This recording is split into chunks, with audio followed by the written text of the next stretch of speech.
Not all stars are the same as our Sun.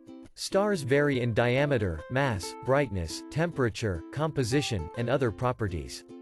In this part of our unit we will focus on how the mass of a star affects their luminosity and temperature. Luminosity is a measure of the amount of light given off by a star. It is often expressed compared to the Sun. In the example given on this slide, the star emits 1 million times more light than our Sun. Stars vary in brightness. A number of factors, including mass and distance, influence a star's brightness. One term used to describe a star's brightness is magnitude. When you look up at stars in the night sky, the way they look to you is their apparent brightness.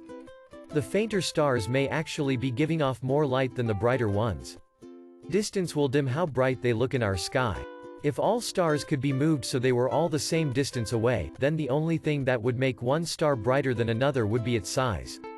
Absolute magnitude is what astronomers came up with to do just that.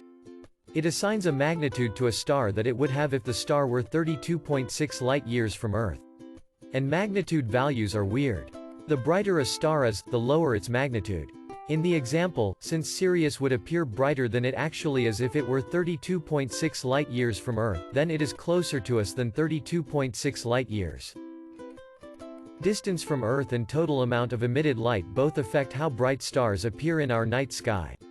In the above graphic, the star with the higher absolute magnitude is farther away than the star with a smaller absolute magnitude, making them appear equally bright, same apparent magnitudes, to an observer on Earth.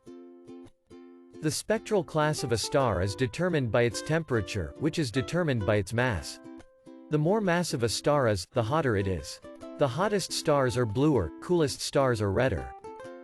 Not everything in the night sky produces its own visible light. The moon, planets, asteroids, and comets all are seen due to reflecting sunlight. As the mass of a main sequence star increases, so does its temperature and luminosity. Spectral classes arranged in order of increasing mass: M, K, G, F, A, B, O. Luminosity is directly related to temperature times stellar radius. If the temperature stays the same but one red giant is more luminous than another, then it is bigger in size, not mass. Luminosity is directly related to temperature x stellar radius. If the temperature stays the same but one red giant is more luminous than another, then it is bigger in size, not mass. Which of these stars would give off the most light?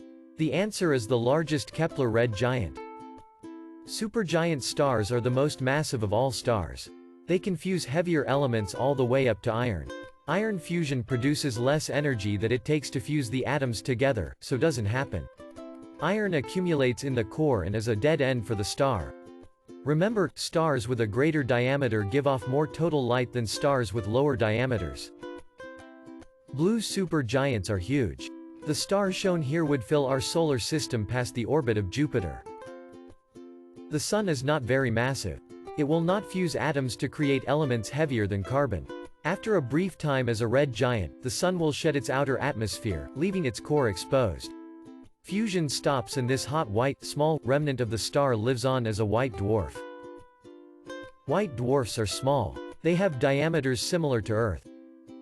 These two astronomers were looking for relationships, patterns between various physical characteristics of stars. What do you think they found?